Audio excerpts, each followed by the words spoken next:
So Krark Sakashima just won a moxmasters tournament. Big congratulations to Jacob.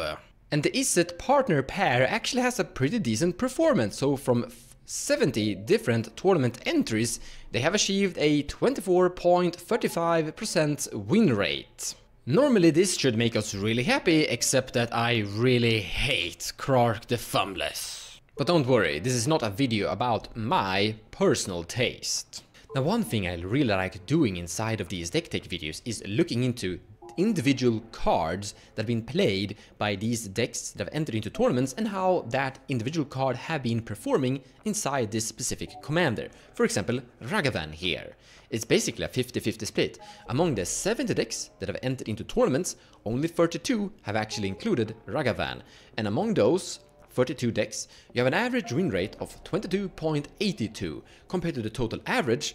That is a decrease of 1.53%. So the indication here is that Ragavan might not be good inside Krark and Sakashima. But before we dig deeper into that, I would just like to go over shortly what Krark Sakashima is actually up to. The core combo inside of these decks are usually Dual Caster Mage, Heat Shimmer and Twin Flame. This will make you infinite Dual Caster Mage tokens that can attack and win. The secondary combo is Underworld Breach, Lines of Diamond and Brain Freeze. But Krark and Sakashima has something fundamentally going for it that could be in theory a combo of sorts. So let's say we have a Storm Kiln Artist in play, Krark and Sakashima, and a free to cast spell. Let's just go with Fierce Guardianship here. So you cast Fierce Guardianship. Now either you could have 2 successes on the coin flips, which means you're gonna put 3 Fierce Guardianships onto the stack. Or you could have 2 fails, which means that it basically just goes back to your hand. Or 1 success and 1 fail, which means you're gonna get a copy of it, but also get it back to your hand. However, you're getting a Storm Kiln Artist trigger or a Birg trigger or any form of crazy trigger whenever you cast a spell here that could theoretically give you a treasure. And in theory, if you're never getting 2 successes on your different coin flips, you have infinite treasures here. If we instead look at Lightning Bolt, whenever you cast Lightning Bolt, you will gain a treasure, which means that you can recast Lightning Bolt if it goes back to your hand. So if you're never getting 2 successes, you basically have infinite damage here. In theory. You can increase the consistency by having a Krark's Thumb in play, because now you get to choose one of the coin flips that you're gonna have from this. So your chance of getting 2 successes is really slim here, but it's still not deterministic. And this is, by the way, why I personally hate Krark, because it's not infinite. You have to sit and actually watch it happen forever until you die. And there are lots of different ways you can actually make more consistency on this thing. For example, Harmonic Prodigy. If an ability of a shaman or another wizard you control triggers, that ability triggers an additional time. And Krark just happens to be a wizard. Now, Dockside Extortionist is obviously inside this deck as well. And then you have Phantasmal Image and Flesh Duplicant, and boom, you can make copies of Docksides. That's good. But a big thing about Sakashima, the Thousand Faces, the legendary rule doesn't apply to permanents you control. So, the Phantasmal Image, the Flesh Duplicate, could also become 3rd, 4th Krarks here. So even though the deck is basically going for this combo and this finisher, I've seen a lot of games where things just ends somewhere around this line. So the basic idea is to basically play a lot of really cheap spells that you can cast over and over, or free to cast spells, and then various utility engines that will gain triggers from them. So let's begin by looking at Brightstone Ritual. Add 1 red mana to your mana pool for each goblin in play. If you have both Krark and Sakashima, it's gonna make 2 red. And if you're getting 1 success and 1 fail on your coin flip, it's gonna resolve and also go back to your hand. So from this you have theoretically infinite mana and infinite storm. So what you could do next is cast Brain Freeze if you have infinite storm and mill out all of your opponents, or potentially cast something like Mind's Desire and basically cast, in theory, your entire deck. Another card we don't really have much sample size on, Dragon's Rage Channeler, have only been played by 6 decks out of the 70, but is showcasing a very good performance. For only 1 red mana, whenever you cast a non-creature spell, surveil 1. This is gonna fuel your Underworld Breach, but also kinda control what you're going to draw into. Submerge is a free-to-cast spell if you have an opponent with Forest in play, which means that you can permanently, in theory, as long as you're getting a success and a fail, or well, just never getting a double success, you can pretty much just put all creatures your opponents control on top of their library. So let's say you're playing as a stacks deck and you just sit and boom, boom, boom, boom, send back all of their 5 creatures on top of your opponent's library. You have basically shut them out of the game for 5 turns. That could be game winning. And you would in theory do this to all of your opponents. The same thing with Mog Salvage. You can basically destroy all of your opponent's artifacts continuously throughout the game, as long as you're never getting 2 successes on your coin flips. Phyrexian Metamorph is another way to get a clone of your Krark and Sakashima, so get a third Krark or a Dockside. You can also make this into a copy of an opponent's Dockside as well. Blasphemous Act, a really good board wipe.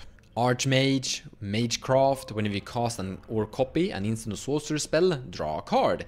That's a great engine to have in your hand or have in play together with Krark Sakashima if you're sitting and casting Brightstone Ritual or something like Rite of Flame over and over. An Offer You Can't Refuse is also a pretty interesting card actually. Now you can make this into a ritual if you have a lot of tricks, so to say. So if you have a lot of Krarks, you can put a lot of spells on the stack, lots of copies, sending the original back to your hand, casting an Offer You Can't Refuse and counterspelling some of your copies, getting the offer back to your hand, and yeah, you can create a infinite treasure loop here in theory, once again, but still it's a pretty good counterspell, so highly recommended. In my opinion, Gitaxian Probe is an auto-include. Now, if you're actually getting 2 failures on your coin flips, meaning it goes back to your hand, both of them, the Krark and Sakashima triggers, you just pay 2 life and you gained nothing.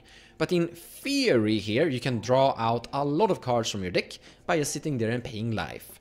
Whenever you're getting a success, if you only have Krark in play and you flip a success, you're going to draw 2 cards by paying 2 life only from this. Except that you might have paid a few life before, this eventually resolves with a copy. There are, however, a few cards that could be a little bit annoying, but still Force of Will is showcasing a... yeah, it's basically auto-included more or less. Now, if you're getting a coin flip that is sending it back to your hand without a success, you have exiled like a blue card from your hand without gaining anything. So it's good, you should probably play it, but just bear in mind that could hurt you. Now, as always, link in the description below of the video to this place where you can scroll around and look at various different players that have played Krark and Sakashima in various tournaments. Let's look at the most recent one, Moxmasters January 2024 by Jacob. This build contains the Archmage, Birgi, Displacer Kitten, Dockside, Dualcaster, Flesh Duplicate to get a copy of Sakashima, Harmonic Prodigy, Tavern Scoundrel, Stormkill, Spellseeker, Simian Spirit Guide, Phyrexian Metamorph, Niv Mizzet, and Imperial Recruiter to find either Dualcaster Mage, Dockside, Displacer Kitten, Archmage, Stormkill. Imperial Recruiter basically finds anything inside this decklist.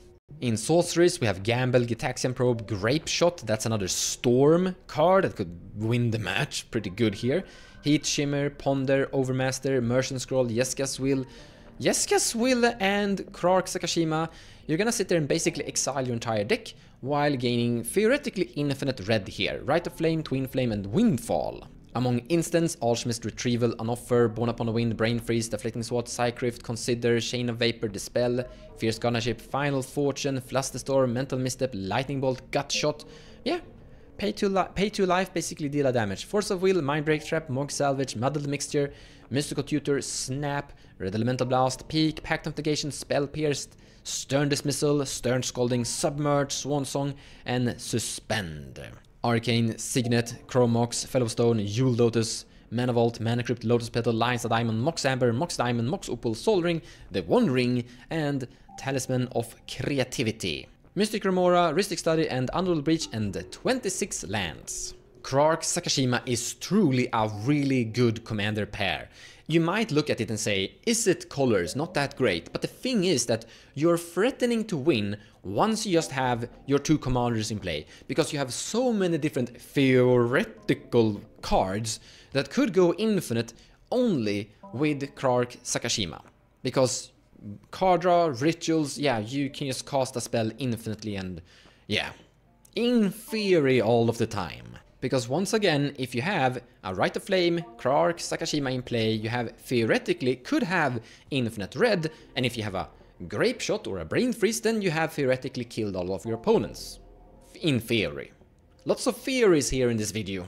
But once you're starting to add various different value engines to this mix, then suddenly you're gaining an enormous increased value, but also an enormous increased chance of actually making it into a win. Also, even though you're not going infinite, you could in theory sit and create a lot of value or a lot of disruption against your opponents. Even though I dislike it, I truly believe it's a great commander with a great potential, and it should not be underestimated.